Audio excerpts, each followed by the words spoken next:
Bonjour à tous. Et bien voilà, nous nous retrouvons pour la seconde vidéo afin de parler des lames majeures du tarot de Marseille. Nous avions démarré la série avec le battleur et nous la poursuivons avec la papesse. Alors le battleur, je trouvais qu'ils étaient déjà venus en nombre. La dernière fois, ils étaient 5 sur le tapis, 5 cartes de battleur. Ici, c'est 7 papesses qui sont arrivées. Voilà. Donc je vais vous les présenter un petit peu, je vais vous les montrer de plus près et vous dire de quel jeu elles sont issues. Alors ici c'est, vous allez le reconnaître puisque je joue toujours, je tire toujours les cartes avec celui-ci, c'est le Jean Dodal restauré par Jean-Claude Flornoy. J'adore ce jeu, je le trouve très inspirant. Les cartes sont grandes, hein, vous voyez, par rapport aux autres. Ensuite c'est le Pierre Madenier. Voilà, c'est pareil, c'est un tarot restauré. Voilà, fait d'après les anciennes empreintes. Ensuite, nous avons un tarot de Marseille Isis. Voilà, vous voyez qu'on a quelquefois des différences un petit peu de couleur, mais bon, il n'y a pas tant de différence que ça. Après, pour le fun, je vous ai mis un tarot de Marseille du chat. C'est comme ça qu'il s'appelle. Le Cat Tarot. Cat Tarot. Voilà, qui est très rigolo. Une très jolie petite papesse. Minette papesse. Après, c'est le tarot de Marseille de Chris Hadar, que j'aime beaucoup aussi. J'aime beaucoup également. Alors après, très très beau, c'est un Visconti Sforza. Vous voyez, très belle papesse. Dans des tons différents, là on n'a pas de couleur, hein. C'est très sobre, avec un visage très pur. J'adore ce... Vous voyez, elle est très très belle, très jeune, très jolie cette papesse. Et puis le tarot d'Alexandre Danilov. Et là, je dois vous préciser, je ne l'avais pas fait la dernière fois, elle est très pure aussi, hein, très jeune, très jolie aussi, dans des tons très, très épurés. Alors ça, c'est pas un tarot de Marseille celui-ci, c'est un Rider-Waite. Alors, à quoi est-ce qu'on reconnaît un tarot de Marseille d'un Rider-Waite? Alors, on le voit à deux choses. Premièrement, vous avez dans les Rider-Waite, qu'on va dire RW, si vous lisez ça, vous comprendrez ce que ça veut dire. Dans ces tarots-là, vous avez les lames mineures qui représentent des petites scénettes. Donc, c'est toujours beaucoup plus facile à interpréter que les lames mineures du tarot de Marseille classique qui, elles, sont tout à fait abstraites. Et la deuxième chose, quand on n'est pas trop sûr de nous, vous regardez, la carte 8 aura le numéro 11 en Rider-Waite et la carte Force aura le numéro 8. Et là, vous êtes sûr d'avoir affaire à un Rider-Waite. Et c'est le cas donc de la dernière carte qui est posée ici sur le tapis. Donc c'est bien un Rider. Voilà. Alors, eh bien, moi je constate que sur toutes mes papesses, on va essayer d'agrandir un petit peu, sur toutes mes papesses, j'ai le fameux livre. Elles l'ont toutes. Que ce soit même celle-ci qui l'a dans la main, que ce soit ma petite minette chat, que ce soit toutes mes papesses ont bien un livre dans les mains. Alors ça, je dirais, c'est un petit peu le symbole numéro 1 de la papesse.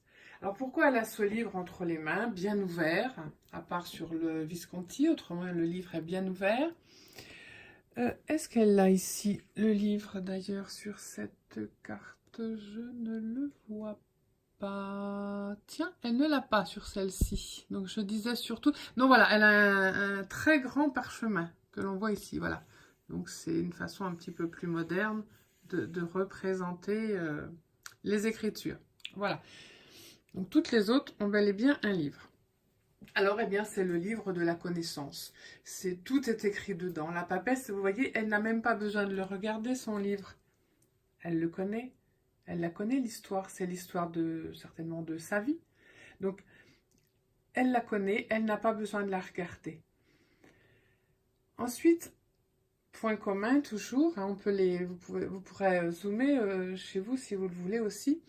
Point commun, elles ont toutes une couronne qui est jaune, couleur du divin, et qui monte quelquefois, qui dépasse le cartouche ici, vous voyez, ça sort, parce que c'est le divin, ça n'arrête pas, ça va vers le haut. On le voit ici sur celle-ci, ça dépasse du cartouche.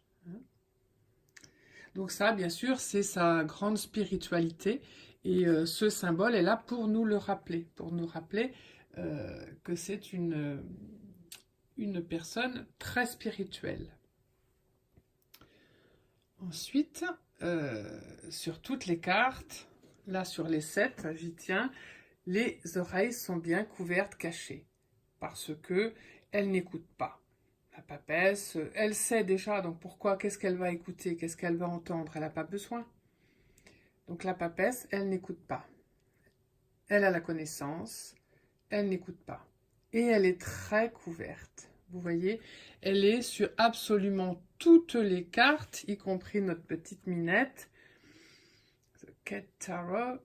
Elle est très couverte. Tiens, d'ailleurs, un très joli rappel de la lune ici. Voilà, très souvent aussi, on retrouve le symbole de la lune. Alors, peut-être pas à chaque fois. Dans les Rider-Waite, oui, ça c'est sûr et certain, il y est à chaque fois. Là, sur celle-ci, non.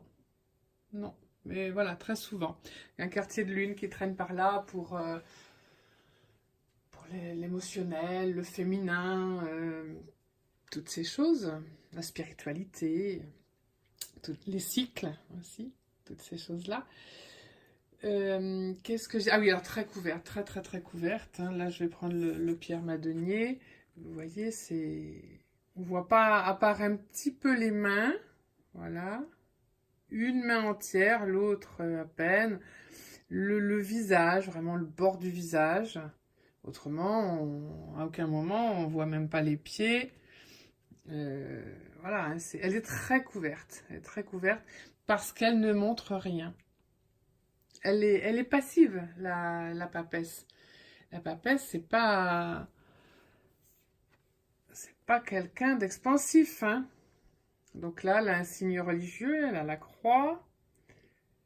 On a les deux grenades ici, là, qui représentent la sexualité féminine, entre autres choses.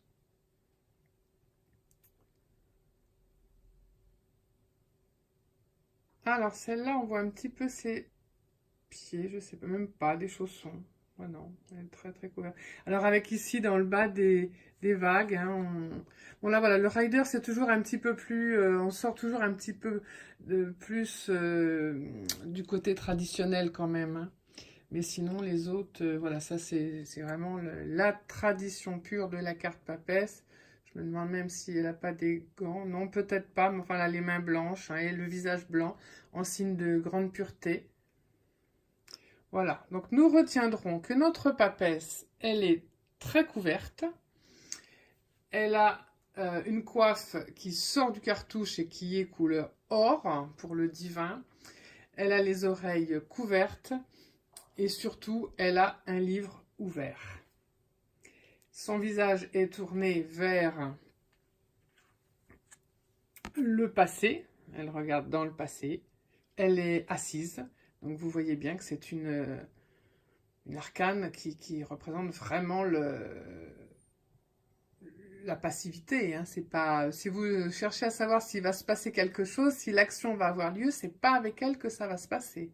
Par contre, si vous voulez savoir si vous allez faire une formation, si vous allez reprendre des études, réussir vos études, tout ça, oui, voilà, ça, elle va vous en parler. Alors, lorsqu'elle est à l'envers, ma papesse, eh bien, c'est pas une femme très très sympa à l'envers. Hein. C'est un peu la rivale, c'est un peu les non-dits, c'est un petit peu des choses pas claires, cachées. Il faudra toujours s'en méfier, comme dans beaucoup de cartes en verre. Mais la papesse en verre, elle est pas sympa. Elle est pas sympatoche. Voilà, mais écoutez, j'espère que ça vous aura éclairé un petit peu sur cette arcane. Et puis nous nous retrouverons la prochaine fois avec l'impératrice, carte numéro 3. Je vous souhaite à tous une bonne soirée et toujours, comme vous le savez maintenant, dans le partage et bien sûr la gratitude. À tout bientôt.